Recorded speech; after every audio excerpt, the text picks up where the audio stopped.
사랑하는 초업제교회 성도 여러분, 유튜브 시청자, 구독자 여러분 반갑습니다. 김정민 목사입니다. 간밤에도 평안히 잘 주무셨습니까? 오늘은 2026년 2월 2일 월요일 아침입니다. 오늘도 주 안에서 복된 날 되시기를 축원하며 또 한 주간도 잘 지내시기를 바랍니다. 잘 기도하고 오늘의 말씀 묵상을 시작합니다. 하나님 감사합니다. 또 새로운 한 주간을 허락하시고 또 어제 주일도 은혜 가운데 잘 보내게 하시고 또 새날 주심에 감사합니다. 우리에게 주어진 시간들 하나님의 영광을 나타내는데 잘 쓰게 하시고 하나님의 뜻대로 살아가는 우리 모든 성도들 되게 하여 주옵소서. 이 시간도 하나님 말씀 앞에 섰사오니 큐티하는 시간을 통하여 하나님 음성을 듣게 하시고 나를 향한 하나님의 뜻을 발견하는 복된 시간 되게 하여 주옵소서. 주께 시간을 의탁하옵고 우리를 죄에서 구원하신 예수님 이름으로 간절히 기도하옵나이다. 아멘. 할렐루야. 좋은 아침입니다. 오늘 함께 말씀 묵상하실 우리 본문은 마태복음 9장 14절부터 26절의 말씀이 되겠습니다. 개역 개정판으로 우리 한번 다 같이 읽도록 하겠습니다. 그때 요한의 제자들이 예수께 나와 이르되 우리와 바리새인들은 금식하는데 어찌하여 당신의 제자들은 금식하지 아니하나이까? 예수께서 그들에게 이르시되 혼인집 손님들이 신랑과 함께 있을 동안에 슬퍼할 수 있느냐? 그러나 신랑을 빼앗길 날이 이르리니 그때에는 금식할 것이니라. 생배 조각을 낡은 옷에 붙이는 자가 없나니 이는 기운 것이 그 옷을 당기어 헤어짐이 더하게 되며 새 포도주를 낡은 가죽 부대에 넣지 아니하나니 그렇게 하면 부대가 터져 포도주도 쏟아지고 부대도 버리게 됨이라. 새 포도주는 새 부대에 넣어야 둘이 다 보존되느니라. 예수께서 이 말씀을 하실 때에 한 관리가 와서 절하며 이르되 내 딸이 방금 죽었사오나 오셔서 그 몸에 손을 얹어 주소서. 그러면 살아나겠나이다 하니 예수께서 일어나 따라가심에 제자들도 가더니 12해 동안이나 혈루증으로 앓은 여자가 예수의 뒤에 와서 그 고독가를 만지니 이는 제 마음에 그 고도만 만져도 구원을 받겠다 함이라. 예수께서 돌이켜 그를 보시며 이르시되 딸아 안심하라 내 믿음이 너를 구원하였다 하시니 여자가 그 즉시 구원을 받으니라. 예수께서 그 관리의 집에 가사 피리 부는 자들과 떠드는 무리를 보시고 이르시되 물러가라 이 소녀가 죽은 것이 아니라 잔다 하시니 그들이 비웃더라. 무리를 내보낸 후에 예수께서 들어가사 소녀의 손을 잡으심에 일어나는지라. 아멘. 네, 오늘도 함께 먼저 본문 주의하도록 하겠습니다. 14절에서 15절 말씀은 혼인잔치와 금식에 관한 말씀이 나오고 있습니다. 요한의 제자들은 예수님을 찾아와 자신들과 바리새인들은 금식을 하는데 왜 예수의 제자들은 금식하지 않는지를 묻습니다. 이에 예수님은 누구 때문에 금식해야 하는지를 15절에 보면 가르칩니다. 예수님은 당신께서 가지고 오신 하늘나라를 결혼에 비유하십니다. 결혼은 인생에서 가장 기쁜 순간에 치르는 잔치이지요. 구약에서 혼인잔치의 신랑은 바로 하나님을 뜻하는 경우가 많습니다. 이사야 55장 1절 또 호세아 2장 19절 이런 말씀에 나옵니다. 마태복음에서 혼인잔치의 신랑은 바로 예수님 자신입니다. 신랑과 함께 있는 사람들은 금식할 이유가 없습니다. 구약에서 하나님의 통치를 기다리는 백성은 금식을 했습니다. 그러나 이제는 하나님 나라로 오기를 기대하면서 금식할 필요가 없습니다. 하늘나라가 예수님의 활동을 통해 임했고 이 나라의 복음은 혼인잔치의 기쁨과 같기 때문입니다. 예수님의 사역에 동참하는 사람들은 결혼잔치에 초대받은 손님과 같습니다. 금식하기보다 구원을 축하하고 기뻐해야 합니다. 예수님은 신랑을 빼앗긴다는 표현으로 고난을 암시하십니다. 고난받는 종으로서 희생과 죽음을 통해 하늘나라의 복음을 실현하십니다. 하늘나라 복음의 기쁨은 예수님의 고난과 희생에 근거합니다. 복음의 기쁨을 즐기는 신자들은 하늘나라가 오기를 고대하는 금식을 하지 않습니다. 복음은 메시아의 고난으로 임했기에 제자들은 하늘나라 복음을 기뻐하는 동시에 그리스도의 고난에 동참을 합니다. 다음 우리 16절과 17절 말씀은 우리 새 포도주는 새 부대라는 말씀이 나오죠. 예수님은 하늘나라의 복음을 새 옷조각과 새 포도주에 비유를 하십니다. 새 옷조각을 헌옷에 붙인 다음 세탁하면 헌옷이 새 옷감이 당기는 힘을 이기지 못해 찢어지고 맙니다. 16절 말씀이죠. 새 옷조각을 헌옷에 붙이면 옷을 입을 수가 없습니다. 당시 우리 서민들에게 옷감은 귀했으므로 이런 식으로 옷감을 붙이는 것은 어리석은 행동입니다. 이처럼 헌옷은 새 옷감을 통제할 수가 없습니다. 새 옷감은 예수님이 가지고 오신 하늘나라의 복음입니다. 헌옷은 금식과 제사와 같은 옛 시대의 관습입니다. 옛 시대의 가치관은 하늘나라의 복음을 견딜 수가 없습니다. 무너지는 쪽은 새 옷감이 아니라 헌옷입니다. 유대교의 견고한 전통과 관습은 하늘나라의 복음을 이길 수가 없습니다. 새 포도주를 헌 부대에 넣으면 부대가 터지고 맙니다. 17절 말씀이죠. 포도주도 허비하고 또 부대도 버려야 합니다. 헌 포도주 부대가 새 포도주가 발휘하는 힘을 이길 수가 없기 때문입니다. 하늘나라의 복음은 새 포도주와 같습니다. 옛 부대는 유대교의 전통과 관습을 의미합니다. 하늘나라의 이 복음과 유대교의 관습은 양립할 수가 없다는 겁니다. 그러나 새 포도주 부대는 새 포도주를 담을 수가 있지요. 새 포도주 부대는 하늘나라의 가치에 합당한 삶을 상징합니다. 예수님을 따르는 제자들에게는 하늘나라 복음의 가치에 적합한 원칙과 삶이 필요합니다. 예를 들어 제자들은 제사의 본질인 긍휼을 베풉니다. 정결과 부정의 원리에 따라 부정하게 여겨지는 사람들을 멀리하지 않고 환대합니다. 하늘나라 복음을 가능하게 한 예수님의 길을 따라 고난과 환난에 참여합니다. 하늘나라의 복음은 이러한 제자들 안에서 강력하게 우리 발효됩니다. 다음 우리 18절에서 26절의 말씀은 혈루증 여자와 관리의 딸에 관한 치유에 관한 본문이 나오죠. 예수님이 하늘나라의 복음과 관련된 말씀을 하실 때 한 관리가 와서 무릎을 꿇고는 방금 죽은 딸에게 손을 얹어 주시기를 살려주시기를 간청을 합니다. 예수님은 일어나 제자들과 함께 이 관리를 따라가셨습니다. 19절 말씀이죠. 예수님은 도와달라는 요청에 지체하지 않고 응답을 하십니다. 예수님의 이 일행이 관리의 집으로 가는 중에 혈루증 앓는 여자가 예수님께 와서 옷을 만졌습니다. 20절 말씀이죠. 그녀는 12년 동안 하혈을 했습니다. 20절에 피를 흘리다 라는 동사는 레위기 15장 33절에서 피를 흘리는 여자에게 사용된 단어와 같습니다. 마태는 여자가 부정한 상태라는 사실을 알리기 위해서 이 단어를 사용한 것입니다. 또한 마태는 12년을 헬라어 문장 앞에 놓음으로써 여자의 고통스러운 상태를 강조합니다. 여자는 예수님의 뒤쪽으로 가서 옷자락을 만졌습니다. 20절 말씀이죠. 이는 예수님의 겉옷만 만져도 구원을 얻을 수 있다고 믿었기 때문입니다.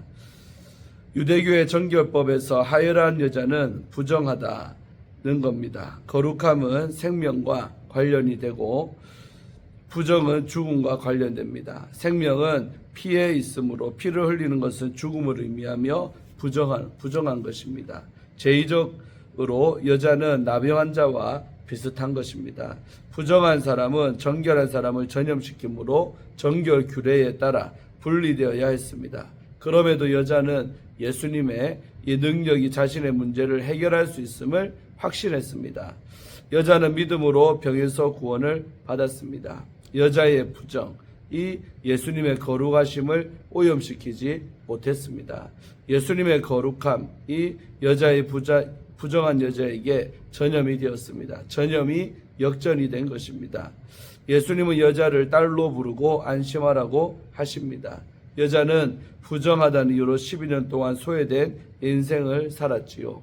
예수님은 병을 치유할 뿐만 아니라 가족 공동체에 들어갈 수 있게 도와주십니다. 또한 여자가 믿음으로 구원 얻었다고 격려하십니다. 병을 고치고 부정을 없애는 원인은 여자의 믿음이 아니라 예수님의 능력이지만 예수님의 능력을 경험하는 조건과 통로는 여자의 믿음이었습니다. 여자는 하나님과 공동체에서 소외된 사람이 아니라 신앙의 사람으로 인정을 받습니다. 관리의 집에는 피리 보는 자와 곡하는 사람들이 있었습니다. 이 광경은 소녀가 죽었음을 확증합니다.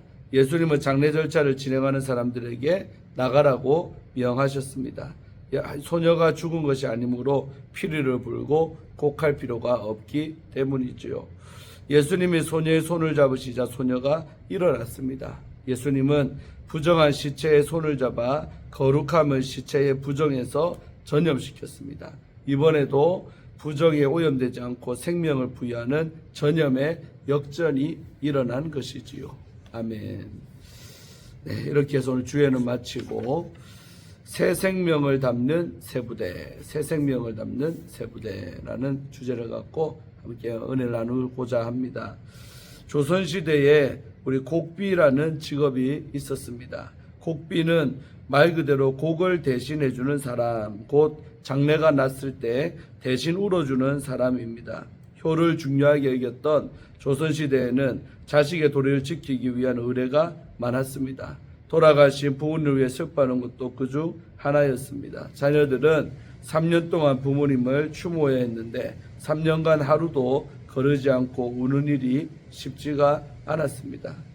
처음에는 상주의 건강을 보호하려는 선한 취지에서 곡비를 고용했습니다.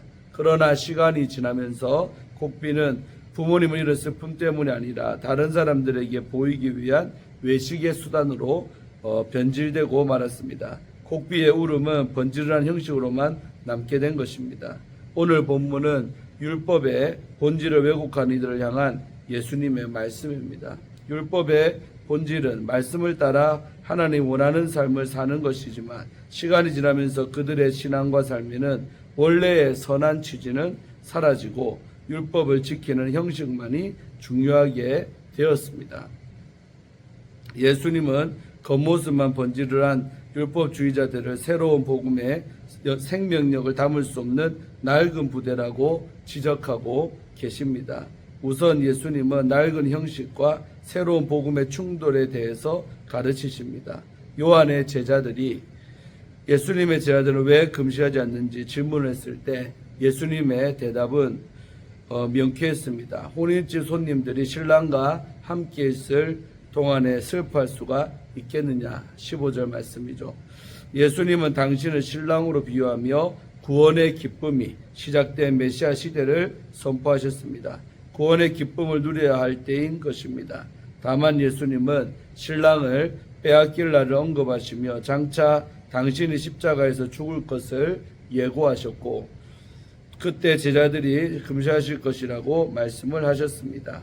이어지는 새 천조각과 새 포도주의 비유는 새로운 시대의 본질을 가르쳐 줍니다. 새천의 복음이라 할 수 있죠. 이 복음은 낡은 옷, 옛 형식, 율법과 공존할 수가 없고 또 새 포도주, 생명력 있는 복음은 낡은 가족 부대, 율법주의, 또 형식주의에 담을 수가 없는 것입니다.